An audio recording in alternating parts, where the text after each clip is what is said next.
Chrysalide, le podcast qui explore l'art d'être en relation et le pouvoir de la transformation. Dans cet épisode, j'ai le plaisir de recevoir Hubert de Saint-Louvent, coach digital et expert de l'usage des écrans. Après avoir lui-même perdu le contrôle de sa vie digitale il y a quelques années, il a totalement remis en question ses habitudes face au numérique et son rapport aux écrans. Aujourd'hui formateur, il accompagne celles et ceux qui souhaitent suivre cette voie. Sur son chemin de transformation, Hubert a fait des découvertes impressionnantes qu'il nous partage dans cet épisode. Par exemple, l'hyperconnexion n'a pas que des conséquences sur notre santé mentale et physique, mais aussi sur nos relations aux autres et notre capacité à être en lien. Ces découvertes, non seulement impressionnantes, sont aussi extrêmement précieuses dans ce monde connecté qui nous entoure. Les écrans prennent de plus en plus de place dans nos vies et bien souvent, nous leur avons accordé un pouvoir immense sans plus nous en rendre compte, jusqu'à sacrifier certaines parts essentielles de nous-mêmes. Nous sommes bien conscients des effets négatifs visibles de cette spirale addictive dans laquelle nous nous trouvons parfois. On le sait, il serait bon d'effectuer quelques petits changements dans nos modes de vie en lien avec ces écrans chéris, et moi la première. Pour autant, la seule volonté ne suffit pas. Et Hubert nous explique pourquoi, avec à l'appui des études scientifiques solides et parfois surprenantes. Quels mécanismes psychiques et cérébraux nous empêchent de passer à l'action ? Comment dépasser ces freins pour retrouver une relation plus équilibrée et plus saine avec les technologies, ces outils dont on ne pourrait plus se passer ? Finalement, comment reprendre le contrôle de sa relation aux écrans ? C'est dans cet épisode que notre invité, à travers sa posture de coach, formateur et conférencier, nous explique comment créer sa relation idéale avec les écrans. Alors avec Hubert, pas d'injonction, tout est dans la réflexion. Une réflexion personnelle qui part de soi et de ses besoins. Et il y a une sorte d'urgence à réfléchir sur le sujet parce que très bientôt, selon l'hypothèse d'Hubert, il y aura deux équipes. Celles et ceux qui auront activement interrogé leur rapport aux écrans et sauront tirer le meilleur parti de la technologie, et puis les autres qui subiront les pièges tendus par les outils de l'économie de l'attention. Alors pour faire partie de l'équipe gagnante, découvrons avec Hubert les failles de notre cerveau et la force de nos mauvaises habitudes, ainsi que les actions qui permettent de les déjouer. C'est parti! Osez la transformation avec le podcast Chrysalide et abonnez-vous pour ne rien manquer. Ce podcast est le résultat d'un travail d'équipe en partenariat avec l'association Studio Phocéen qui soutient le podcast. Contribuez avec nous sur notre page Hello Asso, lien en description. Hubert, qui es-tu ? Je suis coach digital, c'est-à-dire que j'aide les gens à avoir une relation plus saine avec les écrans. Donc après, voilà, sous forme de conférences, sous forme de formation. Et donc je fais ça en France, dans des entreprises, mais également avec des particuliers. Et je suis devenu papa, puisque c'est également mon identité. Depuis 4 mois, ça chamboule pas mal le quotidien. Donc voilà, marié et très heureux et nantais. Félicitations alors. Oui, merci. Et donc tu as fait un parcours assez incroyable depuis qu'on se connaît. Et donc je voulais savoir toi un petit peu quel était ton rapport aux écrans puisque tu es devenu expert du digital et coach digital. Mais je voulais savoir aussi un petit peu toi plus personnellement quel était ton rapport aux écrans. Est-ce qu'il y a eu un avant et un après et est-ce que tu as eu des déclics ou des prises de conscience par rapport à ça ? Ah oui, alors pour le coup il y a eu vraiment un avant et un après.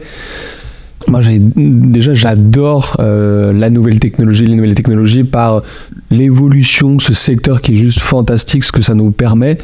Et donc, moi, j'ai fait une école de commerce, orientée sur les nouvelles technologies. Et donc, quand je suis sorti de l'école, après mon école, j'ai vendu des solutions de cloud, de cybersécurité. Sauf qu'il y a un événement qui est passé par là, qui était le Covid. Et pendant le Covid, on était tous confinés. Et c'est à ce moment-là, moi, où j'ai totalement perdu le contrôle de ma relation aux écrans, où je passais 15-16 heures par jour vraiment sur les écrans. C'est-à-dire qu'en dehors de mon dodo et du repas, et même le repas, en réalité, je le passais dans les écrans, donc j'étais H17 sur les écrans, et en fait, j'ai explosé en plein vol. C'est-à-dire que je me suis pris un gros mur, c'est un burn-out de 6 mois, où concrètement pendant 3 mois j'étais incapable de regarder un écran ni même d'écouter les sonneries de mon portable. Ça me glaçait le sang, ça m'a vraiment mis plus bas que terre. J'ai mis beaucoup de temps pour remonter la pente et me restaurer, et en fait ça m'a tellement impacté parce que je suis une nature quand même curieuse, que j'ai voulu creuser, comprendre pourquoi, comment j'en étais arrivé là. Et j'ai compris que l'origine de mon problème venait de ma relation avec les écrans. Et donc je me suis intéressé sur la manière, la nature de la relation entre les écrans et notre cerveau, les écrans et les différentes sphères de notre vie, tu vois, la concentration, la productivité, ça va être le sujet du jour, nos relations, notre empathie, le sommeil, la créativité. La santé aussi. La santé physique, mentale, c'est colossal. Et à force de me documenter sur le sujet, je l'ai partagé. Donc ensuite, des journalistes sont venus me voir, notamment le Figaro. Je me dis, ok, là, je suis plutôt crédible sur le sujet. Et puis c'est comme ça que j'ai ensuite lancé formation et que depuis plus d'un an et demi, j'accompagne des particuliers et des entreprises. Ce qui est assez en effet surprenant, c'est que les écrans nous accompagnent partout. Tu l'as dit, alors depuis la crise, encore plus parce qu'il y a le télétravail.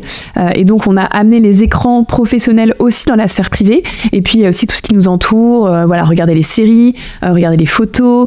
Il y a plein de choses en fait, plein d'habitudes de vie qui ont changé avec l'évolution des technologies et puis aussi l'évolution du monde professionnel.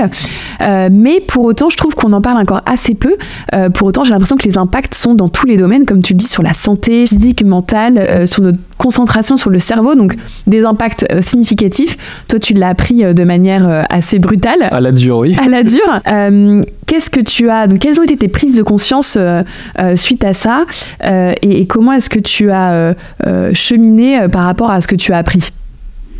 Je pense que ce sujet n'est pas abordé parce que en réalité on baigne dedans et on a du mal à prendre de la hauteur, du recul. Tu sais, moi j'appelle ça la théorie de la grenouille que tu mets dans un bain d'eau chaude. C'est-à-dire que c'est quelque chose qui est arrivé au final assez rapidement et on n'a pas eu le temps de réfléchir, de prendre conscience. C'est nous arrivé d'un coup. Pour le gros déclic, c'est l'iPhone, téléphone qui arrive en 2007, à l'époque. Personne n'en avait, tu vois, c'était 4% des Français qui avaient un téléphone, et puis en moins de 10 ans, c'est 90% qui sont équipés. Et donc nos usages ont totalement changé. On n'a pas pris conscience du sujet. Peu de gens arrivent à vraiment mettre des mots ou réfléchir. Il y avait encore assez peu d'études scientifiques vraiment qui documentaient, qui sourçaient, qui appuyaient ces phénomènes. Les études remontent plutôt fin 2010 et maintenant il y en a de plus en plus et tu vois le politique est en train de s'approprier le sujet. Là il y a Macron qui a lancé une mission pour les enfants. C'est agréable en tout cas de voir que de plus en plus de personnes s'intéressent à ce sujet, veulent comprendre parce que ça impacte leur vie, ceux de leurs enfants et voilà.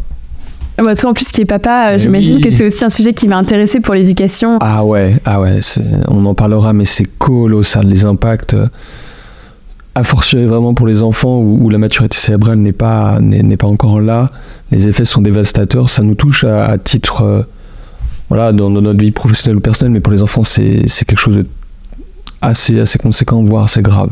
Toi, qu'est-ce que ça a changé un peu donc, suite à cette prise de conscience du fait que tu étais trop sur les écrans ? Comment est-ce que tu as changé un peu ton mode de vie suite à ça ? Est-ce que ça a été simple ? Par quelles étapes t'es passé personnellement ? Oui, en fait, il y a une idée qui m'a vraiment transformé et qui provient du livre de Cal Newport qui s'appelle Deep Work, qui est vraiment un ouvrage de référence sur l'impact des écrans dans nos vies. Lui, il le lie à la concentration, mais c'est assez général. Et dans ce livre, il explique une idée qui est la suivante. Le problème ne repose pas fondamentalement sur le temps qu'on passe sur les écrans, mais sur la valeur qu'on en tire. Dit autrement, le problème n'est pas forcément de passer 4, 5, 6, 7 heures, alors peut-être pas 17 heures par jour sur les écrans, mais c'est plutôt, est-ce que je perds le contrôle ? Est-ce que, lorsque je regarde la fin de ma journée, est-ce que je suis satisfait de la relation et de mon usage des écrans ? Ou, finalement, là, ce matin, direct au réveil, je l'ai pris alors que je voulais pas, je suis resté un quart d'heure dans mon lit alors que, en fait, je dois m'occuper de mes gamins, ou j'aimerais prendre un petit déj de qualité, ou j'aimerais courir, ou peu importe. Pourquoi c'est fondamental et pourquoi ça a vraiment changé ma relation aux écrans ? C'est me dire au final qu'est-ce que je veux tirer des écrans et donc des différents outils que j'utilise. Et en fait le vrai shift, le vrai changement, c'est de prendre de la hauteur, s'arrêter. Donc ce burn-out m'a offert un espace mental vraiment pour le faire convenablement et de dire quels sont mes outils, combien de temps j'y passe. Donc voilà, du Insta, du LinkedIn, du YouTube, de l'équipe Figaro, tous les voilà, et dire ok, combien de temps j'y passe, de quelle manière je l'utilise, matin, le soir, une fois, 10 fois, 15 fois par jour. Est-ce que je suis satisfait de la valeur que j'en tire? Est-ce que je pourrais pas profiter de ce que ça m'apporte, mais le faire sous un autre angle? Là, par exemple, la lecture, c'est génial, tu peux lire plein d'articles sur ton ordi, mais peut-être que tu peux retrouver ce plaisir en achetant un journal et prendre le temps en week-end, tu vois, sur un autre format. Donc ça a été quelque chose d'assez long, mais ça m'a vraiment changé. Et après, c'est pour ça que j'ai voulu monter cette formation, c'est parce que ça m'a tellement changé personnellement que je voulais vraiment faire profiter les autres, parce que je sais que c'est difficile de prendre le temps, cette hauteur de vue, parce que ça a été, si tu savais, les centaines d'heures de questionnement, de tâtonnement, de je note des idées sur un papier, et essayer de formaliser tout ça pour clarifier tout ce cheminement que j'ai eu, tous ces questionnements, parce que c'est pas simple de savoir quelles questions se poser, savoir où regarder, savoir où aller. Ouais, est-ce que tu vas dans la bonne direction? En plus, c'est pas, je dirais, un facteur auquel on pense en premier. Comme tu dis, c'est assez nouveau. Donc en fait, c'est toi qui l'as un petit peu compris parce que tu as eu une intuition, j'ai l'impression. Et comme tu es quelqu'un, tu as un esprit assez scientifique, je sais, tu as voulu aussi rechercher, voir est-ce que quelque part tu prenais la bonne direction dans tes réflexions, est-ce que c'était le bon fondement, est-ce que c'est la bonne cause. Et c'est comme ça aussi que tu t'es intéressé. Enfin, il paraît en plus que plus on s'intéresse à un sujet, plus il devient intéressant pour soi. Est-ce que tu as vécu ça aussi, toi, dans tes recherches? Ah oui, parce que, en fait, l'une des autres ressources ou documents qui étaient très intéressants, qui étaient déclencheurs, c'est Derrière nos écrans de fumée, Social Dilemma sur Netflix. Parce que, pour ceux qui ne l'ont pas regardé et leur donner envie de le regarder, c'est vraiment les principaux protagonistes, en tout cas ceux qui conçoivent les outils, nos outils du quotidien, qui expliquent qu'en fait, en réalité, ils ont conçu des outils dont ils sont assez peu fiers et font un monde honorable, et pour une grande partie d'entre eux, justement, œuvrent maintenant à construire une tech qui soit plus respectueuse des intérêts des utilisateurs. Je sais quand on entend leurs citations, ils sont face caméra, on a l'impression de zadistes qui sont dans le Larzac, alors qu'en réalité, c'est vraiment ceux qui sont au cœur de la création, ouais, exactement. Ces technologies. Et donc voilà, c'est des paroles qui sont assez abruptes, percutantes, et comme tu as très bien dit, moi j'ai un esprit assez scientifique, et donc je dois aller voir de la data, de la donnée pour comprendre et mettre des chiffres, en tout cas avoir une réalité plus objective derrière des émotions, un ressenti. Tu es passé par la rationalisation aussi, c'est ce qui t'a permis et qui te permet maintenant d'accompagner des gens. Et puis bon, l'expérimentation et l'expérience aussi vient enrichir cette donnée, parce que comme je dis, c'est encore assez nouveau, donc les recherches elles sont là. Elles sont là, ouais. Elles sont beaucoup à l'international, j'imagine. Oui, beaucoup, essentiellement le monde anglo-saxon, ouais. Et elles vont être, j'imagine, encore confrontées, approfondies avec le temps. Mais en tout cas, tu vas aussi, toi, j'imagine, avec tes accompagnements, participer aussi un peu aux expérimentations, à la prise de recul. En tout cas, moi je dis toujours que je pourrais payer pour voir ce que je vois, mais j'ai la chance d'être payé pour faire ce que je fais, et c'est ultra gratifiant de voir l'avant et l'après dans le quotidien des gens, dans leur satisfaction, leur bien-être. Oui, et puis faire le lien entre justement la recherche et l'expérience, ça doit être aussi intéressant. Justement, par rapport à ça, toi, est-ce que tu as pu, tu vas nous en parler un petit peu plus en détail de ta formation, de ton accompagnement, quand tu as observé, étudié ces impacts des écrans et des technologies sur nos modes de vie et nos relations, qu'est-ce que tu as pu observer ? Parce que là on est sur le sujet de la relation, de la capacité à être présent à l'autre. Il y a deux grands phénomènes. Le premier, c'est la baisse de l'empathie qui est profonde, et la deuxième, c'est vraiment ce phénomène d'isolement, de solitude. Alors on va voir la distinction, mais on va prendre un petit moment pour décrire chacune des deux conséquences. Par rapport à l'empathie, il y a tout de suite donné le chiffre, en moyenne, la capacité d'empathie, en tout cas des jeunes Américains, donc la tranche 18-25 ans, a diminué de près de moitié, 40% sur les 30 dernières années. Et justement, l'auteur de cette étude explique que les écrans ont une grande part parce que ça vient, en fait, en étant éloigné de l'autre, en étant plus aussi souvent en contact avec les autres, on perd cette faculté, cette capacité à être attentif, parce que en fait, ça peut nous sembler naturel, mais la communication, en fait, c'est quelque chose d'assez lent, où on vient regarder vraiment en fait plein de signaux. C'est-à-dire que on a les mots qui représentent à peu près 7%, 10% d'un message, mais également ton intonation, c'est à peu près 20%, et près de 70% en fait ce sont les gestes, le petit rictus, tes yeux, etc. Et en fait une bonne communication, c'est être patient et regarder tous ces petits signaux. Et en fait, en étant plongé aussi longtemps, aussi souvent avec les écrans, on perd cette capacité à vraiment être présent à l'autre, parce qu'on veut toujours être dans le plus vite, dans l'efficacité. Et moi, à titre perso, je l'ai vu lorsque j'étais allé en Asie, juste avant le confinement, et une personne de 30 ans qui me disait que de plus en plus de Singapouriens, c'était à Singapour, en fait, avaient du mal à discuter, échanger. J'ai déjà vu ce phénomène au Japon, où une partie de la population, souvent les jeunes, travaillent avec acharnement, mais ont vraiment du mal avec les relations, et souvent en plus d'ailleurs avec les personnes du sexe opposé, parce que t'es dans un inconfort, t'es dans ta zone de confort, t'es pas forcément avec l'autre, face à l'autre, et en fait les écrans sont un obstacle, ou en tout cas peuvent être un obstacle à cette capacité à être vraiment présent à l'autre. Tu vois, aux États-Unis, c'est le pourcentage d'adolescents qui voient au moins un ami par jour, pareil, a diminué de près de 50%, genre c'est colossal. Donc il y a un repli sur soi et beaucoup moins d'interaction physique, ce qui nuit à l'empathie et, comme tu dis, l'apprentissage de cette capacité à se mettre à la place de l'autre, à être plus à l'aise, à sortir de sa zone de confort pour tenter un rapprochement ou essayer d'approcher l'autre dans la communication, dans la compréhension. Donc c'est ça en fait, c'est repli, moins d'interaction, et puis j'imagine c'est le cercle vicieux, moins on voit de gens, peut-être moins on a envie, moins on ose. Et de la même manière, ou plutôt à l'opposé, plus tu passes du temps avec des personnes, avec des amis, plus tu te sens bien, plus tu as envie de passer du temps, etc. Donc c'est vraiment soit un cercle vicieux ou vertueux, ça dépend de quel côté on regarde.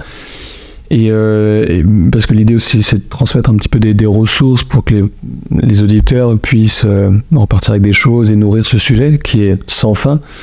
Je recommande l'auteur Sherry Turkle, qui est une professeure du MIT, et qui a écrit justement un super bouquin où elle vient expliquer la différence entre l'échange physique tel qu'on a et un échange virtuel.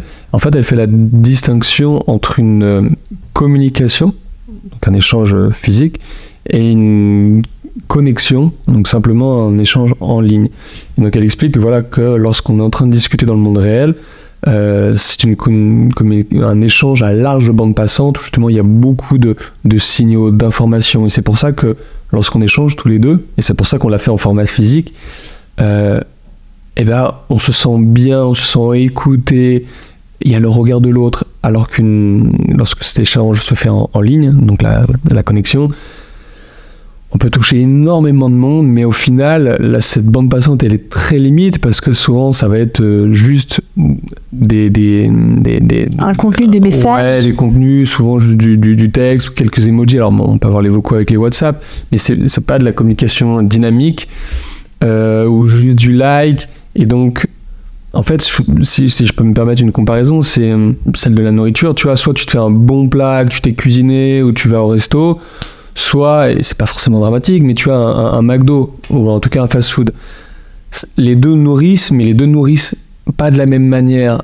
Et donc un McDo une fois par mois, franchement c'est bien, mais un McDo tous les jours ou 3 fois par semaine, c'est pas l'idéal. Et pour reprendre le parallèle avec justement les écrans, pouvoir papoter justement avec ses amis 15 minutes, 20 minutes par jour pour prendre des news de la famille, des amis, c'est super, mais ça doit être un complément à l'échange physique et pas un substitut à l'échange physique. Et malheureusement, pour une grande part, le ratio s'est vraiment inversé. Et si on fait l'exercice par rapport à nous-mêmes, c'est-à-dire quel est le temps que je passe réellement à avoir des vraies discussions en week-end ou le soir avec des amis ou la famille, versus à chaque fois j'envoie juste quelques messages. Et tu me dis comment ça m'a impacté, parce que moi quand j'ai compris ça, c'est vraiment essayer d'élargir la richesse informationnelle de nos échanges pour se sentir mieux.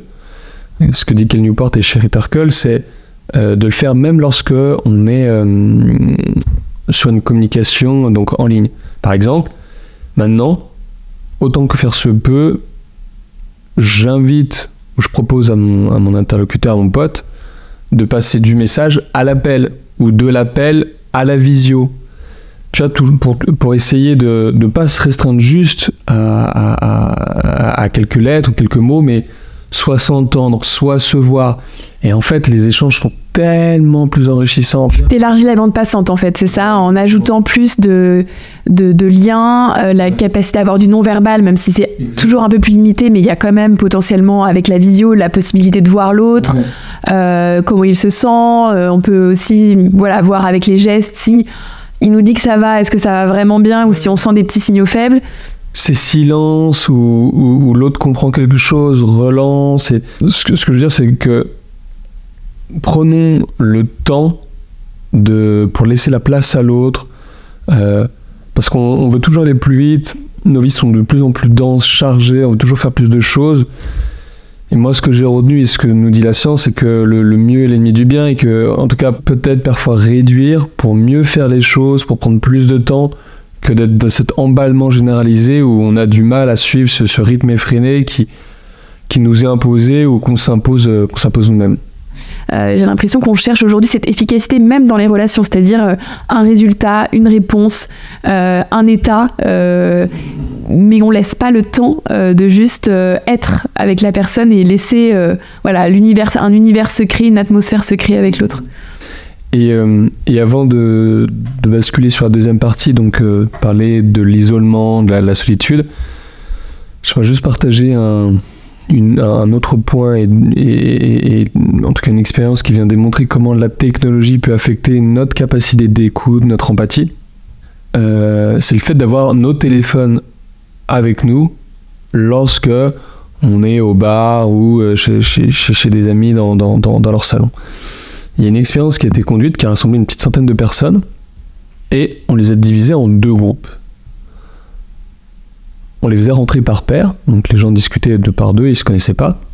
Et donc pour le premier groupe, il y avait un ordinateur qui était au milieu de la pièce. Les gens discutaient, ok. Et pour les participants du deuxième groupe, il y avait un téléphone au milieu de la pièce, mais qui était en mode avion. Ça ne les dérangeait pas. C'était pas perturbé par une notif, un appel qui arrivait. Et bien, ce qu'on a remarqué, c'est que la capacité d'empathie et l'écoute des participants du deuxième groupe était vraiment en chute libre.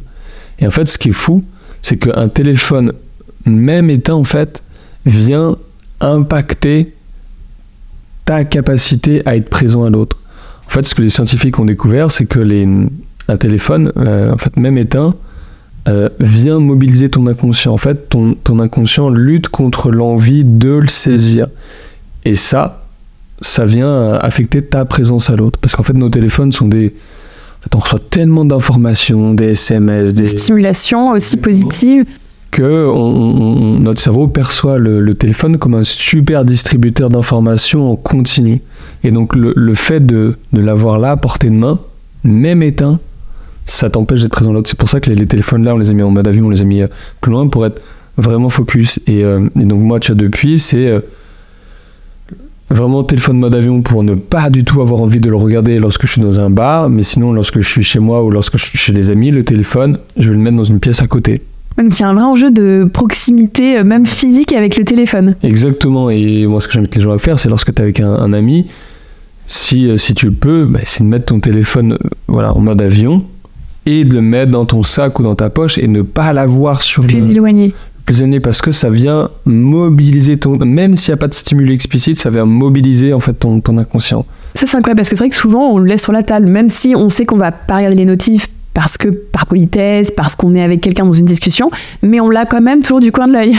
Ouais, et puis ce que je dis, c'est que évidemment à certains moments de la vie ou de la journée ou de la semaine, on doit être présent, il y a un dossier important, etc. Mais soyons honnêtes, lorsqu'on est en train de déjeuner avec un ami ou lorsqu'on est dans une soirée à 21h avec des potes, qu'est-ce qui est le plus important ? Est-ce que c'est de recevoir un hypothétique appel de je sais pas qui, ou est-ce que c'est de privilégier le moment qu'on a avec une vraie personne en face de nous, souvent qui nous tient à cœur parce que c'est pour ça qu'on la voit, et surtout dans un contexte où nos vies sont de plus en plus numérisées. En moyenne en France, on passe un peu plus de 8 heures par jour sur les écrans, et des vrais échanges où on a le temps de papoter, de discuter, sont de plus en plus réduits.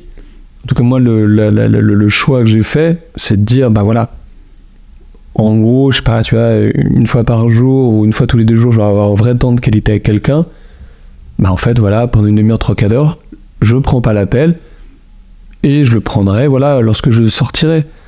Il n'y a pas chaque jour le dossier le plus important qui nécessite que je sois disponible à 12h34 alors que je suis en train de papoter avec la personne. Et ça change tout dans la capacité à être présent à l'autre et de sentir bien, de faire permettre à l'autre de se sentir bien. C'est bon à savoir parce que j'avais pas cette impression que le parasitisme était à ce point. Comme tu dis, il y a aussi de l'implicite et rien que le fait de l'avoir, de pouvoir le voir du coin de l'œil, ça mobilisait aussi notre attention. Ah, vraiment. Et c'est des choses toutes bêtes parce que l'idée, tu vois, c'est un peu mon mantra, c'est de passer de la théorie de la pratique et de vraiment inviter les gens à mener des actions pour qu'ils sentent la différence. Et moi, ce que j'adore dans ce sujet, c'est qu'il y a plein de concepts, il y a plein d'idées, il y a plein de data, mais la réalité, c'est passe à l'action et sens les choses pour toi. Et soit ça te parle et tu ressens des effets bénéfiques et continue dans cette voie-là, soit ça change vraiment ton quotidien et mets l'autre côté, en fait, les écrans prennent tellement de place que lorsque tu viens changer des choses, ça change vraiment, vraiment son quotidien sur plein d'aspects. Et donc voilà, ça c'est un exemple parmi tant d'autres. C'est lorsque tu vas discuter, tu vas prendre un temps de qualité avec quelqu'un, mets vraiment ton téléphone de côté. Ça, c'est un bon conseil pour maintenir la qualité de la relation. Carrément. Et comme tu dis, il faut tester pour soi, on voit et on ajuste. Exactement. Deuxième sujet dont tu me parlais, c'était sur l'isolement. Juste avant, tu me parlais aussi de Cal Newport. Cal Newport, c'est un professeur d'informatique aux États-Unis et c'est quelqu'un qui avait l'habitude d'être ultra concentré pour être efficace dans son travail. Et il s'est rendu compte que sa capacité de concentration, en fait, était plus l'exception que la règle quand il regardait les gens autour de lui, en tout cas son environnement de travail, ses amis, etc. Et quand il a compris ça, justement, il a écrit un livre pour faire l'éloge de la concentration et expliquer comment, en tout cas pourquoi, dans le monde que nous vivons, c'est-à-dire, on parle maintenant plus de tertiaire, mais de quaternaire, c'est-à-dire une économie qui est structurée autour de l'information, ceux qui ont une bonne capacité de concentration sont les plus à même de produire un travail de forte valeur ajoutée, ou en tout cas à forte valeur ajoutée. Et il explique dans la deuxième partie de son livre, donc Deep Work, exactement, que la concentration est un cheminement, en tout cas une voie d'accès au bonheur. Il l'explique neuronalement, il l'explique psychologiquement, il l'explique même philosophiquement. Franchement, ce livre, chaque page, c'était un régal. Il faut le lire. Ah ouais, franchement, il faut le lire. Moi, c'était épiphanie, j'avais des étoiles dans les yeux. Et c'était un best-seller, et c'est ensuite avec ce bouquin qu'il a trouvé son positionnement, en tout cas un écho, et il a écrit plein d'autres livres par la suite autour de la concentration, de la productivité. Autre sujet que tu voulais aborder, tu me le disais en introduction, donc après l'impact des écrans sur l'empathie, une empathie en baisse malheureusement, il y a aussi le sujet de l'isolement. Tu t'en parlais avec l'exemple des États-Unis et du Japon, qui sont peut-être justement des phénomènes un peu précurseurs qu'on voit arriver aussi chez nous. Qu'est-ce que tu en penses toi et qu'est-ce que tu as lu à ce sujet ? Alors peut-être déjà distinguer l'isolement de la solitude. l'isolement, c'est le fait d'être seul d'un point de vue physique. Et la solitude, c'est le fait d'être seul, mais mentalement. Et c'est une grande différence parce qu'on peut très bien être dans l'isolement, c'est-à-dire tout seul dans une pièce, mais au final convier tout le monde et ne pas être dans cette solitude, ou à contrario être entouré dans une grande foule, mais se sentir profondément seul parce qu'on n'arrive plus à connecter avec les autres. Et ça, c'est un sujet très important parce que c'est un peu plus de 20% maintenant de la population qui subit la solitude, et c'est en hausse de 50% sur la dernière décennie. C'était justement pour reprendre les travaux de Sherry Turkle, qui est vraiment... et j'invite les gens à aller voir son TED, qui est excellent. C'était, je fais une petite parenthèse, mais c'était vraiment quelqu'un qui défendait la technologie et qui était une technophile béate, je sais pas, mais en tout cas technophile. Et qui a, au fil de ses recherches théoriques, mais surtout empiriques, a mis de l'eau dans son vin et a un regard beaucoup plus mesuré, voire un peu critique sur ce que vont produire les écrans dans nos vies. En fait, il faut comprendre un petit peu, c'était vraiment une technophile qui défendait vraiment tous les avantages incroyables qu'offre la technologie. Et en travaillant sur le sujet de l'impact des écrans sur notre sociabilité, elle a remarqué les effets désastreux que ça pouvait engendrer et que ça engendre. Donc elle a un regard maintenant beaucoup plus mesuré, et son TED, justement, elle a une punchline, en tout cas une phrase qui est excellente, qui marque, c'est que malheureusement, avec la technologie, on commence à vivre seul, mais ensemble. Et c'est ce qu'on a pu voir, à mon sens, lors du 31 décembre à Paris, sur les Champs-Élysées. Je sais pas si tout le monde a forcément cette image en tête, mais je sais pas, il y avait peut-être 1,5 million ou 1 million de personnes qui étaient sur les champs. Les champs sont très longs, je crois, ça doit faire un peu d'1 kilomètre. Et donc il y a les 10 dernières secondes, le compte à rebours, et là, épisode Black Mirror, on voit tout le monde qui a son téléphone sorti et qui est en train de filmer justement l'Arc de Triomphe avec ce compte. Et en fait, le plus triste ou le plus marquant, c'est pas ça, parce qu'à la limite, on peut le comprendre de vouloir capter ce moment. C'est la suite. C'est lorsque minuit arrive, qu'on vient de changer d'année, rien ne se passe. Pas de cris, pas d'embrassade, rien. Pas de contact physique. Pas de contact. Comme anesthésié, comme, je sais pas, gorgé de, je sais pas si c'est de like ou de ce qu'on voudra, mais en fait, ça nous a coupé. Et là où, j'ai jamais connu cette époque, mais c'est ce que disaient les anciens, il y avait le gui, on s'embrassait, on se faisait des bisous, on était contents, on se serrait dans les bras. Moi, à titre perso, c'est les verres, rien. Et cette époque-là semble lointaine. Ouais, exactement ça. Et c'est ça, c'est quitte à vivre seul, ensemble. C'est-à-dire que chacun est dans son cocon, comme, je sais pas, comme anesthésié. Il faut faire extrêmement attention à justement l'impact de la technologie sur notre relation aux autres quand on est avec les autres. Ouais, ça c'est un très bon exemple, et ça illustre tout à fait la distinction entre l'isolement et la solitude, où là on est en plus sur les champs, vraiment là entouré de la foule, là c'est l'exemple paroxystique si je peux dire, mais tout le monde est seul, c'est-à-dire qu'il n'y a pas de partage, il n'y a pas de communication, même dans ce moment très festif qu'on imagine. Et justement, on n'a pas besoin de connaître l'autre pour être en communication avec l'autre. Je sais, moi je l'ai fait à plusieurs reprises, peut-être certains des auditeurs l'ont fait, je sais pas moi, quand on gagnait Coupe du Monde 2018 ou l'Euro 2016, on était sur les champs, on se balade dans les rues, on est content, on voit l'autre, on le connaît pas, mais on dit ah, etc. Et là, rien. Oui, la force de l'événement festif, être dans la rue, le collectif, emporte tout même le monde. Ça, on l'a perdu. C'est compliqué d'avoir une relation saine avec les écrans si on prend pas un peu de hauteur et qu'on ne tire pas une ligne pour savoir ce qu'on a envie de le faire et comment on a envie de le faire. C'est se créer une sorte d'hygiène de vie, comme on le fait pour l'hygiène physique, mentale. Là, c'est savoir, en fait, se donner une discipline pour les écrans. Exactement. On passe, je te disais, voilà, quasiment une petite dizaine d'heures par jour.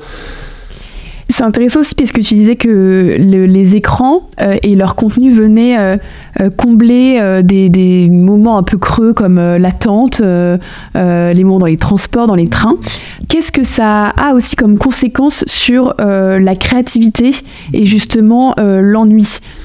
Et je trouve que c'est quasiment le plus difficile à résister, parce que mettre l'écran de côté lorsqu'on a quelque chose à faire, c'est-à-dire discuter, travailler, on perçoit tout de suite la valeur et on arrive plus facilement, c'est pas simple, mais on arrive plus facilement à mettre le téléphone de côté, en tout cas avoir une attitude, un comportement avec lequel on est aligné. C'est beaucoup, beaucoup plus difficile de mettre l'écran de côté pour le remplacer par de l'ennui, parce que en fait c'est pas instinctif. Et c'est ce que disait Pascal, tout le malheur des hommes vient de ne pas savoir rester en repos dans leur chambre.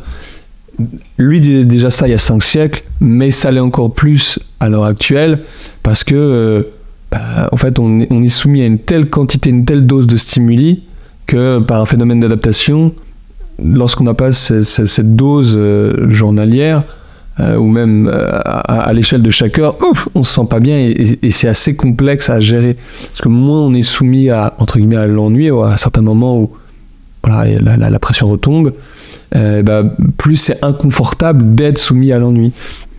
C'est quelque chose, même moi à titre perso, je suis encore un peu en difficulté, en tout cas en cheminement, et pourtant c'est fondamental.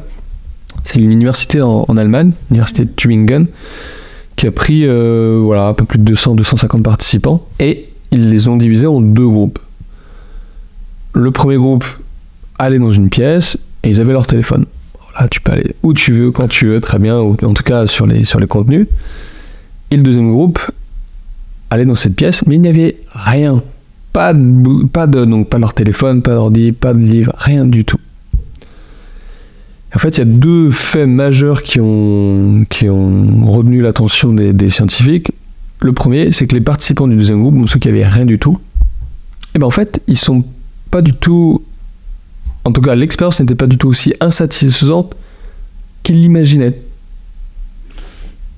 Et ce qui est encore plus étonnant, lorsqu'on a évalué leur satisfaction, leur bonheur, les participants du deuxième groupe, donc ceux qui n'avaient rien du tout et ceux qui avaient leur téléphone, en fait, ils avaient le même niveau de satisfaction.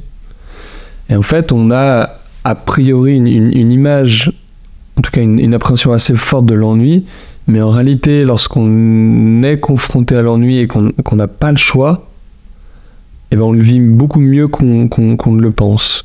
Et donc, tu sais, je prends une comparaison qui vaut ce qu'elle vaut, mais parce qu'on est à Nantes et on n'est pas trop loin de la mer, en tout cas la mer avec l'Atlantique qui est froide, on a tous peur de l'eau froide, ça picote, on met une patte, ça fait mal. Mais en réalité, lorsque on allait au-delà de cet inconfort passager et qu'au bout de 5 minutes, on a réussi à rentrer et qu'on ressort, on se sent bien. Et c'est exactement ça, parce que la deuxième partie de cette expérience a démontré qu'il y a 3 grands bénéfices à l'ennui. C'est le fait justement d'avoir une créativité vraiment boostée, le fait d'avoir une meilleure capacité à résoudre des problèmes et surtout une meilleure estime de soi. Et ça vient de notre fonctionnement cérébral, où on a ce qu'on appelle un fonctionnement qui est le réseau du mode par défaut. Et en fait, ce qui se passe, c'est que notre cerveau, lorsqu'il ne fait rien, et ça commence à partir de 2-3 secondes, c'est immédiat, en fait, va essayer de voir les éléments qu'il y a dans notre cerveau, dans nos aires cérébrales, et de les mettre en lien, d'essayer de trouver du sens, de la cohérence. Un peu comme quand tu vois un enfant qui essaie de mettre des pièces ensemble avec du puzzle, ou toi quand tu fais ton Rubik's Cube. Et c'est pour ça qu'en fait, le fait d'avoir un ennui et le fait de ne pas être en réflexion, d'avancer ou d'aller scroller ou ce que tu veux, c'est très important, parce que tu vas travailler et ton cerveau travaille pour toi pour justement résoudre ces problèmes, pour avoir plus de créativité, pour avoir cette fameuse... Ah, tu sais, quand t'as... L'eureka, l'idée qui devient de... Mais c'est en fait parce que ton cerveau mouline pour toi. Quand t'as trouvé ce eureka, que la solution est venue, elle t'est pas tombée du ciel. Alors, ou dit autrement, t'étais pas en train de réfléchir sur ce sujet. C'est ton cerveau qui travaille en tâche de fond dessus. Et en fait, en ayant des moments où tu peux t'ennuyer, tu augmentes très sensiblement la probabilité justement de trouver ses problèmes. Et c'est la même chose pour l'estime de soi. C'est non plus seulement par rapport à son cerveau, mais également par rapport à sa sphère intime, en tout cas son intérieur. C'est la capacité à laisser la poussière, entre guillemets, retomber et prendre du temps pour soi, ce qui nous fait du bien, ce qui nous fait du mal. Et c'est pour ça que l'ennui, même si c'est inconfortable, en fait, c'est un antidote, en tout cas quelque chose d'extrêmement puissant pour avoir cette sérénité et avoir une meilleure estime de nous-mêmes. L'idée, c'est avec l'ennui, de pouvoir être connecté à soi et pas simplement en interaction ou avec le regard des autres. Voilà, c'est ce côté reconnexion, en fait. La capacité à s'ennuyer est très importante. Pourquoi ? Parce que c'est la faculté, donc en réapprenant à s'ennuyer, en tout cas avoir des plages qui tolèrent cet ennui, c'est le fait de ne pas répondre à tous les stimuli qui viennent au plus profond de nous, parce que quand on est déconcentré, c'est soit parce qu'il y a un stimuli explicite qui vient casser notre attention, donc un notif, une appel, soit c'est quelque chose qui, au fond de nous, qui dit « Oh, c'est inconfortable » et je vais aller du coup répondre à cet inconfort par aller sur un écran, etc. Et donc le fait de s'ennuyer, de dire je me sens pas bien, j'ai envie d'aller décharger ma frustration, mon stress sur quelque chose et le laisser couler. C'est un peu comme lorsque tu as envie de fumer, pour certains d'entre eux qui doivent fumer, tu as la montée qui te crispe dans toute ta corporalité et dire ok, je laisse passer. Mais en réalité, en fait, tu as une montée de dopamine qui te stresse dans tout ton corps. Et en fait, en apprenant à pas réagir à n'importe quel ou à tous les stimuli, tu renforces ta capacité de concentration. C'est pas réagir, mais c'est faire une petite pause avant de réagir à la tentation. Exactement. Et voir si dans 5 ou 10 minutes, bon, la tentation est toujours là, et donc meilleur moyen, c'est de céder à la tentation pour y résister. Ou alors, finalement, au bout de 5 et 10 minutes, l'inconfort est parti. Ouais. Et donc, c'est que c'était une tentation qu'on pouvait surmonter, et là, on réussit à rester plus ou moins concentré, et on se remet à la tâche de fond, où on reste dans cet ennui et cet inconfort parce qu'on l'a surmonté. Exactement. Mais sachant que pour le coup, la capacité de concentration, c'est vraiment quelque chose qu'on travaille et qui s'améliore avec le temps. Tu vois, là, je suis tombé la semaine dernière sur une étude qui a montré que on pouvait sensiblement augmenter sa capacité de concentration avec la méditation. C'était juste avant le Covid en 2019, M. Ziegler qui a rassemblé 300 participants et a mené une expérience de 6 semaines où les gens devaient méditer une petite dizaine de minutes chaque jour. Au début, c'était catastrophique, c'est-à-dire que les gens, en moyenne, tenaient une vingtaine de secondes. C'est-à-dire qu'au bout de 20 secondes, le cerveau qui part dans tous les sens, j'arrête, je craque, et je dis, je suis désolé, monsieur Ziegler, j'y arrive pas. Et en fait, après 6 semaines, les gens tenaient en moyenne plus de 6 minutes. C'est-à-dire que leur capacité de concentration a été quasiment multipliée par 20, 18 en l'occurrence, et donc, c'est pas simple, mais avec de la volonté et surtout de la discipline, une certaine rigueur tous les jours, on arrive vraiment à retrouver cette concentration, cette présence pour réduire ce fourmillement cérébral avec un cerveau qui pétille, on a envie un peu comme une mouche ou plutôt un moustique attiré par la lumière, qui est constamment de l'attention fragmentée, attiré par la dernière notif ou... Ouais, donc c'est ça, c'est une gymnastique, j'ai l'impression. Ouais, vraiment. Et on a une vraie neuroplasticité, c'est pas lorsqu'on est jeune, on est au top et ensuite ça se dégrade. On a, de par nos choix, de par ce qu'on fait, notre cerveau évolue vraiment et on peut vraiment reprendre les choses en main. On peut reprendre le contrôle des écrans. Ouais, carrément. Justement, par rapport à ça, donc toi, tu accompagnes des individus et aussi des entreprises, donc des managers, des collaborateurs et des équipes, à reprendre le contrôle des écrans. Et je voulais que tu nous en dises un peu plus sur ton accompagnement. Comment est-ce que toi, tu procèdes ? Est-ce que tu as une méthode ? Est-ce que tu t'adaptes aussi à tes interlocuteurs ? J'imagine que c'est un petit peu des deux. Donc, comprendre un petit peu plus ta formation et ton accompagnement, et puis que tu nous dises un peu aussi ce que tu observes, ce que tu as observé avec des clients assez différents, j'imagine. Tu sais, moi, j'accompagne soit les gens en individuel, soit les collectifs. Donc moi j'ai commencé par les gens en individuel et donc là ce sont des formats d'un mois où l'idée c'est de comprendre vraiment en profondeur la relation qu'a la personne avec les écrans, où sont ses difficultés, et en fonction de chaque difficulté, trouver une solution qui lui convienne. Parce que ce qui est important de comprendre, c'est qu'il n'y a pas de relation idéale. Souvent, les gens viennent me voir et me disent « Ah bah Hubert, est-ce que je peux faire un quart d'heure, une demi-heure, 3 quarts d'heure d'Insta, dis-moi quelle est la limite. » En fait, j'en sais rien. Tout dépend de ton profil, ton métier, tes enjeux, tes priorités du moment, ton style de vie. Est-ce que tu es marié, célibataire? Est-ce que tu es en télétravail? Est-ce que tu as 15 minutes de déplacement par jour? Est-ce que tu en as 1 heure? Et en fait, tous ces éléments particuliers, singuliers, font que tu as une relation spécifique avec les écrans et que tu as une relation vraiment unique, en tout cas unique pour en tirer le meilleur en termes de productivité, mais également en termes de bien-être, parce que ça a énormément de choses à nous apporter dans notre vie personnelle. Et donc c'est vraiment comprendre chaque problème et essayer de trouver cette formule, en tout cas une solution adaptée, et ensuite de pouvoir accompagner la personne justement sur un mois pour l'aider à ancrer, enraciner toutes ces bonnes habitudes, parce que c'est vraiment pas simple, et de corriger le tir, parce que voilà, il y a une relation idéale mais théorique qui a été conçue sur le papier, et c'est au final de s'ajuster de façon extrêmement empirique pour l'aider à trouver la formule gagnante. Et c'est pour ça qu'on a besoin d'un mois.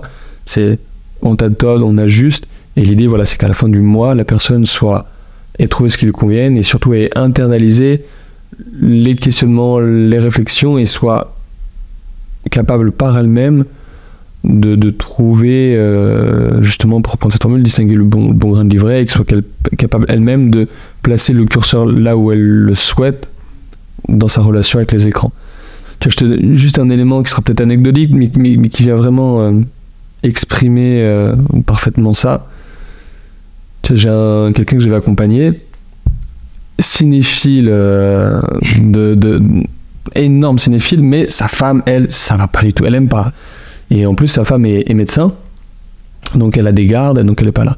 Et donc, avec lui, en tout cas, ce qui lui convient, c'est de se faire 4 heures de film, donc 2 films, 1 fois par semaine.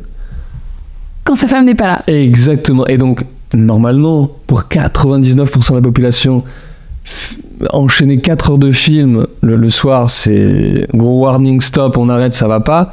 Mais en réalité, pour lui, par rapport à ce qu'il est, par rapport à l'environnement et les contraintes, mais c'est exactement ce qu'il lui faut.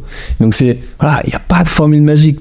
C'est pour ça que je disais au début, ce questionnement que tu dois faire pour apprendre à voir ce qui te convient, pourquoi.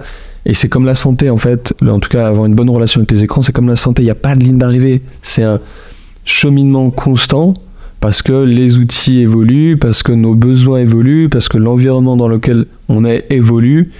Et en tout cas, moi, c'est ce que j'invite les gens à faire, c'est de faire un petit point, soit 1 fois par trimestre, soit 1 fois par mois. Tu te prends 1 heure et tu te dis, est-ce que je suis satisfait de ma relation aux écrans? Est-ce que je pourrais peut-être changer des choses? Et c'est ce que je dis, on passe en moyenne 8-10 heures par jour sur les écrans. Prendre 1 heure par mois pour faire le point et savoir si on en tire vraiment le meilleur, à mon sens, mais ça a énormément de valeur au XXIe siècle. Donc ça, c'est ce que je fais pour les particuliers, même si je le fais pour certaines personnes en entreprise. Et sinon, en entreprise, c'est soit pouvoir sensibiliser des collaborateurs. Donc voilà, petit format d'1 heure, 1 heure et demie, on vient expliquer les grands enjeux, pourquoi les écrans sont attractifs, les conséquences, parce qu'il y en a quand même pas mal, et d'offrir quelques clés pour que les gens puissent repartir justement avec des solutions actionnables, soit d'avoir une approche un petit peu plus transformatrice, et donc d'aller plus en profondeur et d'amener vraiment les gens à se poser des questions, à mettre des choses en action et à voir un avant-après, parce que je les revois. Donc voilà, soit sur une journée, soit sur 2 demi-journées, avec un espace-temps pour vraiment les accompagner, voir une transformation, les reprendre après. Donc voilà. Est-ce que tu sens que les gens sont étonnés des fonctionnements que tu expliques, j'imagine, parce qu'en plus, toi, tu as une approche scientifique, donc c'est intéressant parce que tu vas vraiment au fond des choses. Est-ce que tu sens que les gens sont étonnés de justement des impacts? Beaucoup d'étonnement. C'est-à-dire que lorsque je partage ce que j'ai appris en entreprise, c'est de comprendre en fait pourquoi les écrans sont aussi attractifs. Souvent, les gens tombent de leur chaise parce que, je te donne un exemple parmi tant d'autres, mais on passe énormément de temps sur Netflix et je suis tombé sur cette interview du CEO, donc qui s'appelle Reed Hastings. On lui demandait quel était son plus grand concurrent. Voilà, on pense spontanément à Amazon, YouTube, JBS ou peu importe. Et en réalité, il a dit le sommeil. Parce qu'il a dit, lorsque les gens sont accros à notre produit, le vrai concurrent que nous avons, c'est le sommeil. Ça me donne des frissons parce que c'est incroyable et ça fait peur. Exactement. Et en fait, c'est de mettre tous ces éléments de façon très cartésienne et de se rendre compte qu'en fait, le design des produits qu'on utilise est d'un niveau d'addiction, en tout cas de design intentionnellement addictif, voire de toxicité qui est démentiel. Et lorsqu'on a le temps d'expliquer ça aux gens, les gens sont vraiment étonnés. Et c'est pour ça que je leur explique que la technologie n'est pas neutre. Elle a des avantages phénoménaux, mais elle n'est pas neutre. Donc c'est important de comprendre que voilà, comme si tu faisais du bateau, la mer n'est pas plate. En fait, il y a du courant et si tu fais pas gaffe, tu finis dans les rochers.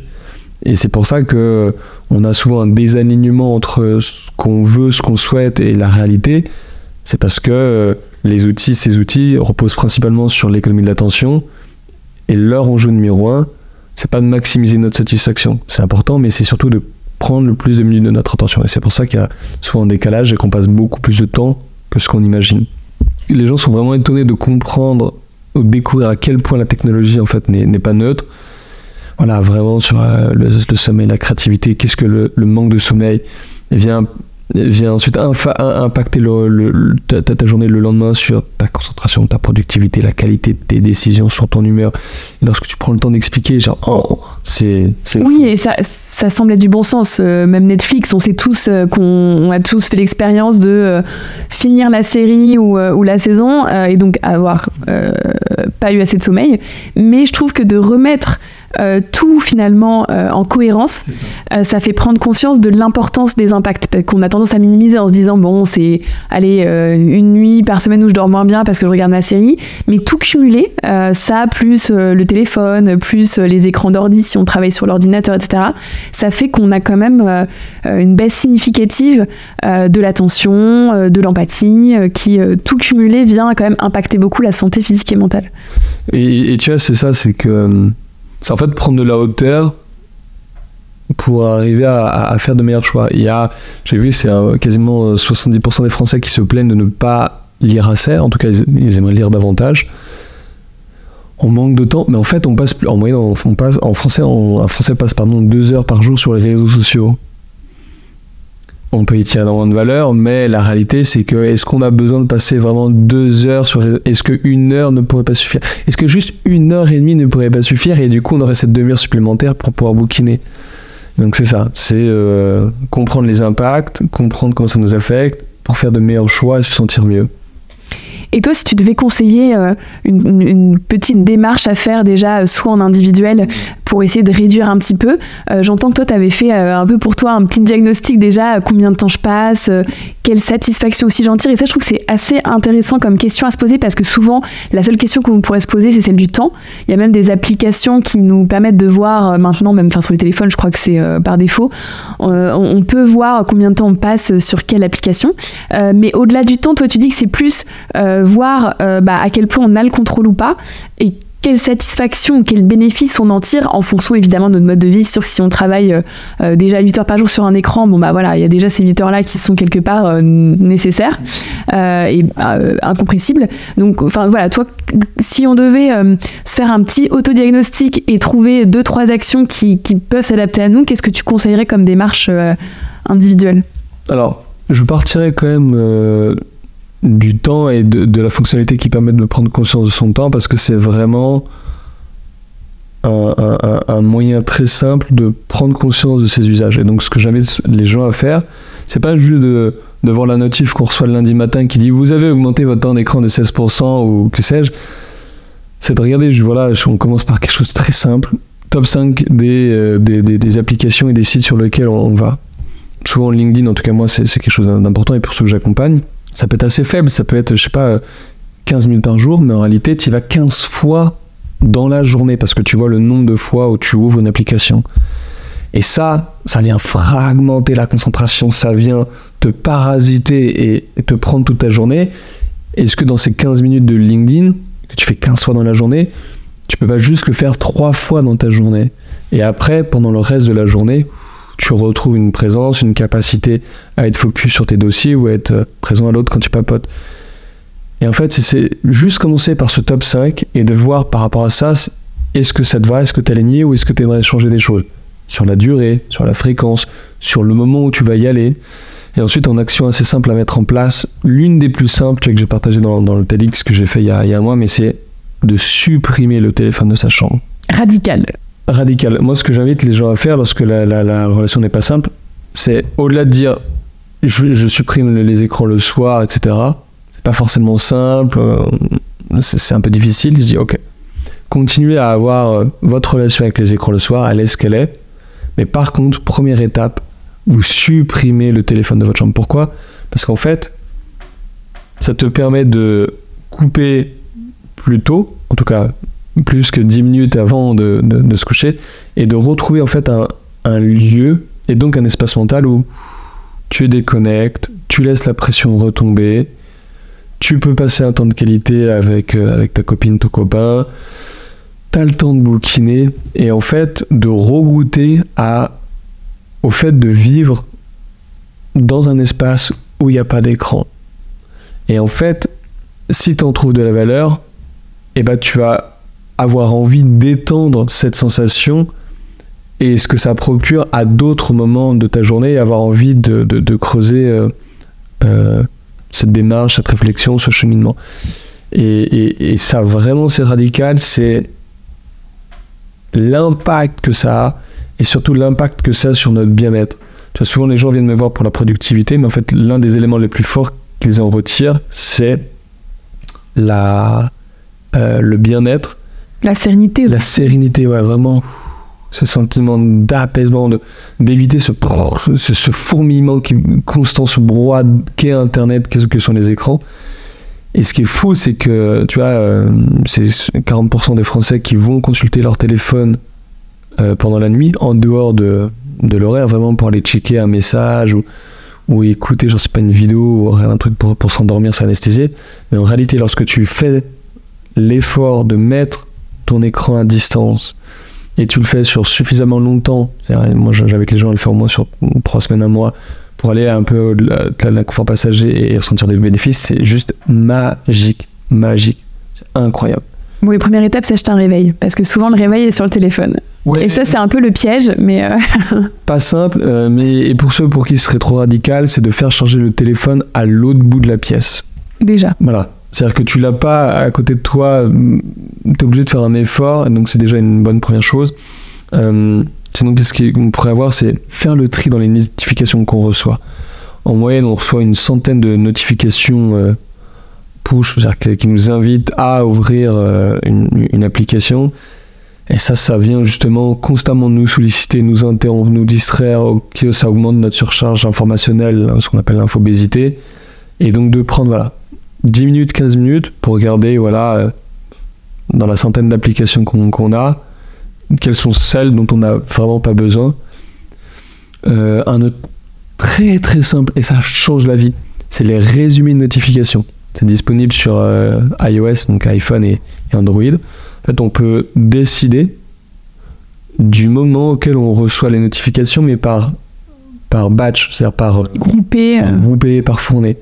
Et donc, tu dis, je veux recevoir mes notifications à 3 moments, à 9h, à midi et à 18h.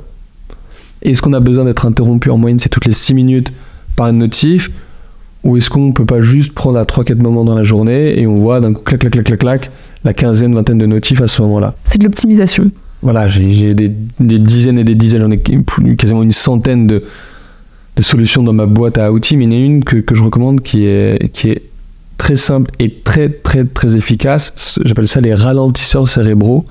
Donc il y a 2 outils, c'est OneSec qu'on va retrouver sur iOS et Android, et sinon il y a ça s'appelle ClearSpace. En fait, c'est avant d'ouvrir un site ou une application, il y a une petite pop-up qui va arriver et qui va te demander, ou plutôt qui va te forcer à ralentir pendant 5 secondes, 10 secondes, dire prends le temps d'inspirer, de respirer. Est-ce que tu as vraiment envie d'aller sur ce contenu? Et pour certains outils, tu définis même le temps que tu as envie de passer. Est-ce que j'ai envie de passer 1 minute, 2 minutes, 5 minutes, 10 minutes sur ce site ou sur cette application? Et l'idée, c'est pas du tout de bloquer, de dire j'interdis, mais de dire ok, je me pose la question et je le fais en conscience. Et tu vois, ça reprend, et du coup la boucle sera bouclée, cette question ou ce choix de l'intentionnalité. La technologie n'est pas mal par essence, au contraire, elle est extraordinaire.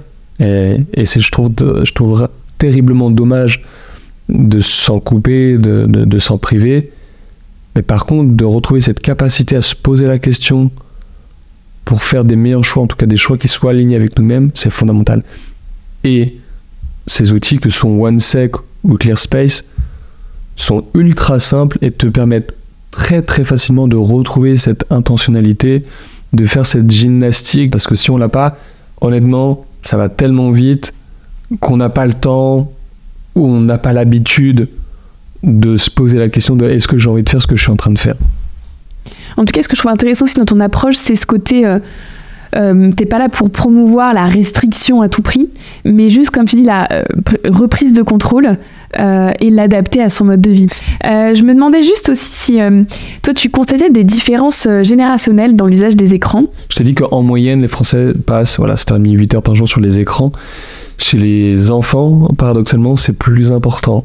Il y a une étude d'Ipsos en partenariat avec Google qui est sortie en 2021 qui montrait que les adolescents en France passaient entre 9 à 10 heures par jour sur les écrans lorsqu'on prend tous les supports. Ce qui est colossal, c'est-à-dire qu'on passe quasiment 2 fois plus de temps, en tout cas ils passent quasiment 2 fois plus de temps sur les écrans que sur les bancs de l'école.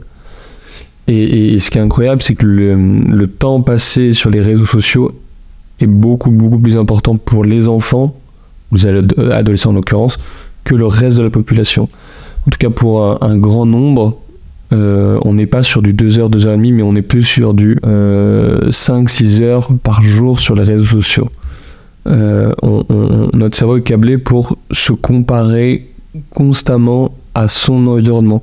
Comparaison ascendante pour voir ses pairs qui sont plus hauts et avoir une source d'inspiration par rapport à ceux qui sont au même niveau, et ceux qui sont un petit peu en dessous, ça permet de se valoriser, etc. Mais le problème en passant autant de temps sur les réseaux sociaux, c'est qu'on se compare à des standards qui sont irréalistes parce que chacun a donné la meilleure version de lui-même. C'est difficile. Les taux de dépression, de suicide, de scarification, surtout chez les jeunes filles qui sont beaucoup plus sensibles que les hommes, en tout cas que les garçons, ont triplé. La dégradation du bien-être, la santé mentale des jeunes est sans commune mesure. Lorsqu'on regarde les métriques sur un temps long, c'est à plus d'une centaine d'années, sont vraiment en chute libre depuis l'apparition, en fait c'est même pire, c'est depuis 2013, c'est-à-dire l'apparition des réseaux sociaux sur les portables. Et ce que je vois, alors je réponds indirectement à ta question, c'est que je pensais que les personnes d'un âge plus avancé étaient éloignées, en l'occurrence pas tant que ça. Et il y en a énormément qui sont touchés. Tu vois, c'est depuis le Covid, justement, on a passé énormément de temps devant les écrans et beaucoup ont pris de mauvaises habitudes. Et en fait, à tel point où le cabinet du Premier ministre a été alerté par ces évolutions, en tout cas nos usages qui ont évolué, et a lancé un baromètre de l'usage, donc un baromètre annuel de l'usage des écrans. Et là on est sorti de stats qui sont folles, c'est que 75% des Français pensent que changer leur usage des écrans, en l'occurrence le réduire, serait bénéfique pour leur bien-être, mais 75% des Français ont échoué à changer leur usage des écrans, ont échoué à changer de comportement. Et donc en fait, tu vois que c'est pas un petit pourcentage ou une petite, quasiment la majorité, c'est une vaste majorité qui aimeraient changer les choses mais qui n'y arrivent pas. Et donc quand tu prends ça, c'est en fait toutes les classes d'âge, quels que soient les milieux sociaux, ce que tu veux, on a tous à différents degrés, en tout cas un degré divers, une difficulté dans notre relation avec les écrans. Ouais, si t'es 75%, ça devient intergénérationnel. Et donc ça touche énormément de monde. Et tu vois, même dans des familles, tout le monde a fait des études supérieures, ce que tu veux, en réalité, les gamins en tout cas peuvent être touchés et ont des difficultés XXL avec les écrans. Donc en fait, ça n'épargne personne. Tu peux pas te dire je suis à l'abri. Mais vraiment, je pense que ça n'est pas perdu. Les mentalités évoluent. Tu vois, moi, je suis qu'une pièce du puzzle. Il y en a de plus en plus qui suivent ce chemin. C'est en train d'infuser. Il y a de plus en plus de documentaires, de bouquins qui sortent. Tu vois, le politique, justement, qui n'est qu'à la représentation de nous-mêmes en tant que société, qui prennent le sujet parce que, en fait, on a envie que ça bouge, parce qu'on sent que ça va pas. Il y a une prise de conscience. Ouais, vraiment. Donc ça, c'est super. Et voilà, moi, ce que je dis souvent, c'est que Internet, les réseaux sociaux, les écrans au sens large, tu vois, c'est vraiment la découverte du feu. C'est-à-dire que et tu as l'IA, c'est vraiment un bouleversement anthropologique, mais au sens propre du terme, dans ce qu'on peut faire, dans notre capacité à produire de la valeur, dans notre capacité à être présent à l'autre bout du monde, et à contrario à ne plus l'être. C'est-à-dire qu'on est connecté à celui qui est à l'autre bout du monde. Tu vois, le conflit israélo-palestinien a éprouvé une empathie folle, et en même temps à laisser ta copine ou ton mari sur le canapé pendant une demi-heure, une heure, à ne pas lui adresser la parole, à savoir comment s'est passée sa journée. Donc c'est un changement, mais au plus profond de notre être. Et on s'est un peu brûlé les doigts. Mais parce qu'en fait, c'était tellement puissant. C'est tellement puissant. Et voilà, je pense qu'il nous faut un temps d'adaptation. Est-ce que ce sera une décennie, 2 décennies, tu vois, maintenant, là, ça fait 10-15 ans que c'est vraiment... Ça touche tout le monde, en tout cas que ça rentrait, tu vois, c'est démocratisé. Est-ce qu'on va arriver, voilà, là, sur les années 2020 à le faire? Est-ce que ça va prendre un petit peu plus de temps? Ça, je sais pas exactement, je suis pas Nostradamus, mais je pense que voilà, on a conscience, et lorsqu'on a conscience, on sait où on va, et c'est plus simple d'arriver à maîtriser lorsque tu sais où tu vas, pourquoi, quel objectif. C'était Kissinger, je crois, qui disait, lorsque tu sais pas où tu vas, t'es sûr de te paumer. C'est exactement ça. Si tu sais pas où tu vas, si tu sais pas quel objectif tu vises, c'est compliqué d'atteindre un objectif si tu sais pas où aller, quoi. Oui, mais je trouve ça intéressant, comme si cette révolution anthropologique, c'est vrai que ça vient aussi redéfinir qui on est. Ou en tout cas, il faut se poser la question de qui on veut devenir, et aussi quelle relation on veut avoir avec notre entourage. Question pour toi par rapport justement aux prochains enjeux, aux technologies qui évoluent toujours. On a l'intelligence artificielle, on a toujours plus de gadgets technologiques. Comment est-ce que tu vois les tendances dans les prochaines années, et quels usages on va en faire, et comment bien se préparer face à ça? Je pense que notre rapport à la technologie est fonction de notre capacité à nous poser les bonnes questions, de notre rapport à l'information. Je prends la comparaison avec Internet. Tu sais, on s'est souvent posé la question, est-ce qu'Internet c'est bien, ça nous permet d'aller sur Wikipédia, de découvrir plein de choses, d'avoir accès à plein d'informations, de s'instruire, de découvrir, d'apprendre, ou est-ce que Internet ça nous abrutit, les fake news, etc. C'est notre regard et notre rapport à Internet qui fait ce qu'on est, ce qu'on devient. Et en fait, c'est avant tout notre questionnement, les choses qu'on vient chercher, pourquoi, comment, qui nous enrichissent. Tu sais, j'ai plus la citation exacte, mais nous sommes ce que nous consommons, que ce soit d'un point de vue alimentaire, mais surtout intellectuel, en tout cas, intellectuel, cérébral. Et lorsque tu vas chercher justement du contenu de qualité, pour moi, en fait, le vrai critère, au final, deux grandes positions.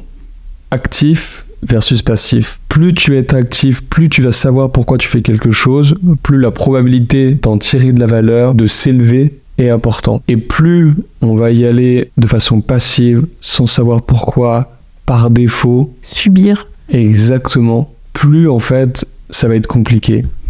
Il faut s'intéresser aux habitudes pour comprendre l'impact des écrans sur le cerveau. En fait, une habitude, elle est décomposée en 4 étapes. Un déclencheur, une envie, une réponse et une récompense.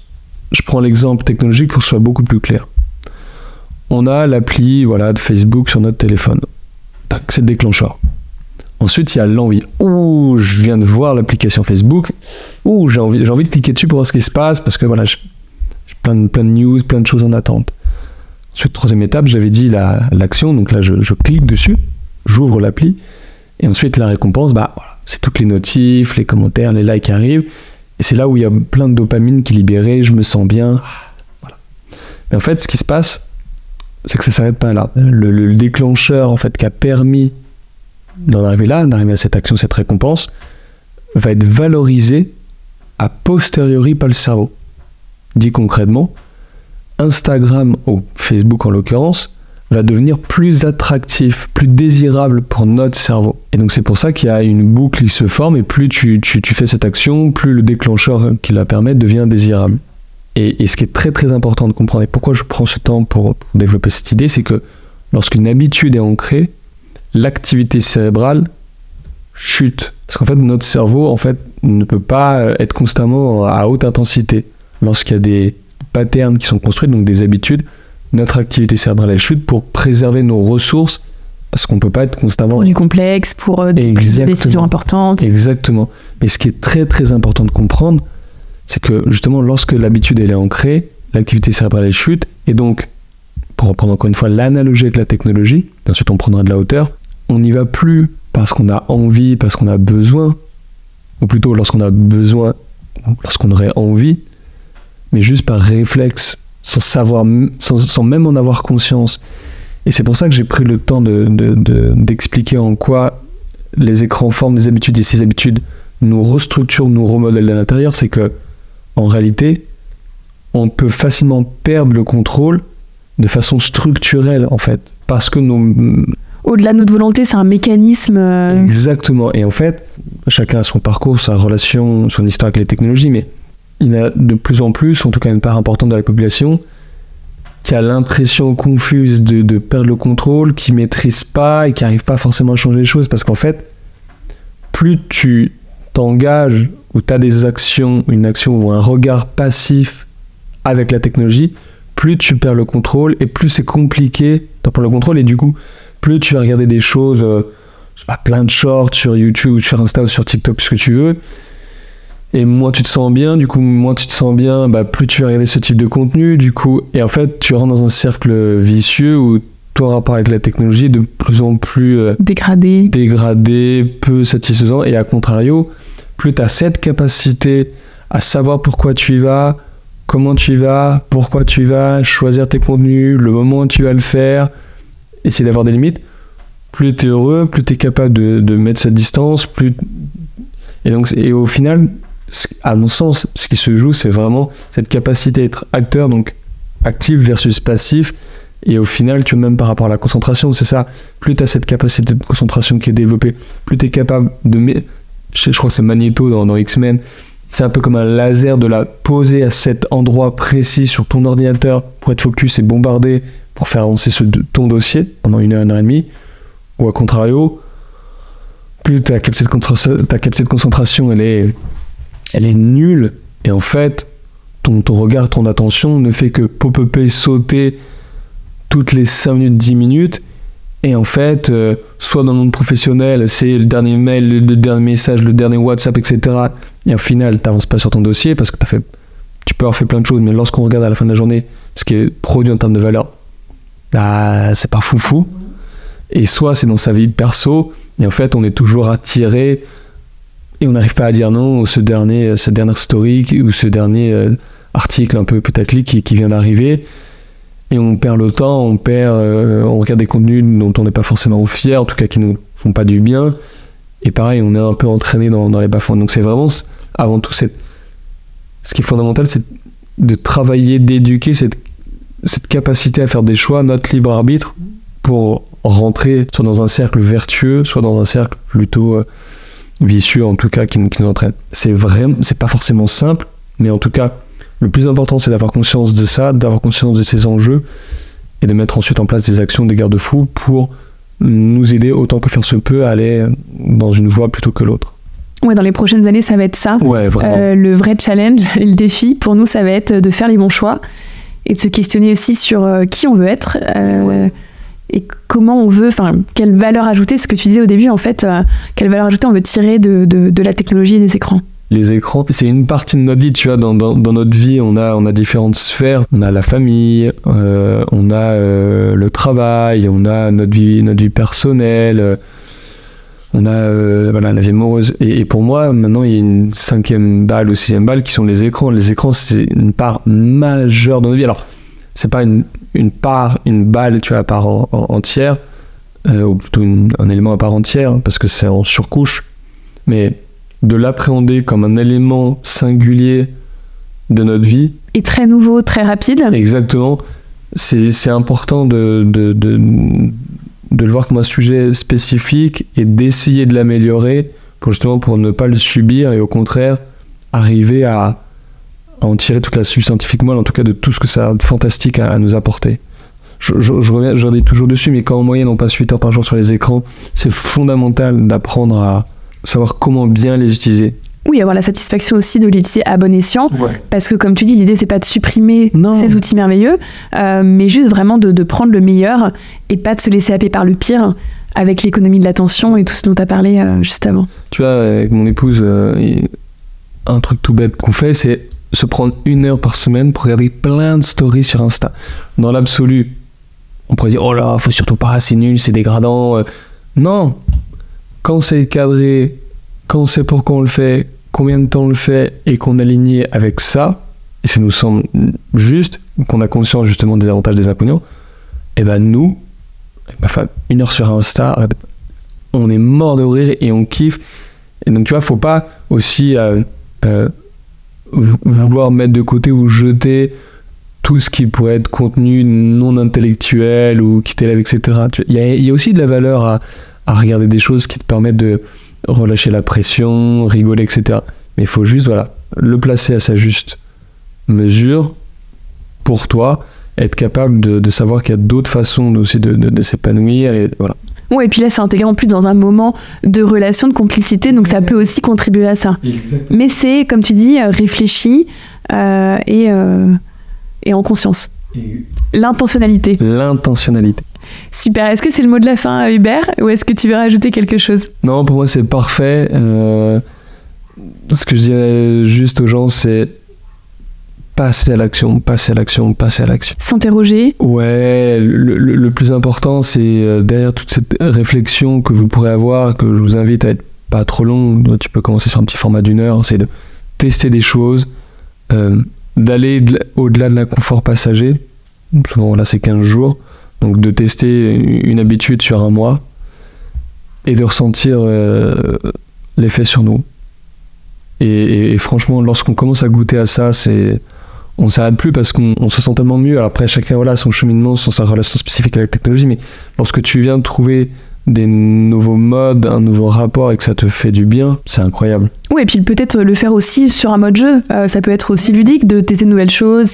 Si on a envie d'en savoir davantage sur l'impact des écrans dans nos vies, suivre tes recherches, peut-être avoir d'autres pistes d'amélioration, comment on fait ? Essentiellement mon LinkedIn, que tu me partageras, je pense, où je publie plusieurs fois par semaine. C'est là que tu transmets. Yes. Super. Bah écoute Hubert, on te retrouvera sur tous les canaux que je partagerai en description. Et puis en attendant, j'aimerais te remercier pour tout ce que tu as partagé. Plein de pistes de réflexion qui moi-même m'interrogent beaucoup. Donc merci beaucoup pour ça Hubert. Avec grand plaisir Maëlle et très très belle journée. Toi aussi, à très vite. Osez la transformation avec le podcast Chrysalide et abonnez-vous pour ne rien manquer. Ce podcast est le résultat d'un travail d'équipe en partenariat avec l'association Studio Phocéen qui soutient le podcast. Contribuez avec nous sur notre page Hello Asso, lien en description. J'espère que cet épisode sera le déclic qui vous donnera envie d'interroger votre rapport aux écrans et peut-être même de mettre en place quelques actions très simples pour leur faire une place plus alignée avec vos besoins et vos envies. Et si vous souhaitez continuer les recherches sur ce thème passionnant qui n'a pas fini de nous questionner, vous avez tous les liens utiles évoqués dans l'épisode disponibles en description. Je remercie à nouveau Hubert pour sa bonne humeur contagieuse et le partage de toutes ces pépites sur le podcast. Chrysalide, c'est le résultat d'un travail d'équipe. Cet épisode est monté et soutenu par l'association Studio Phocéen. La musique a été créée par le Studio Module. À très vite!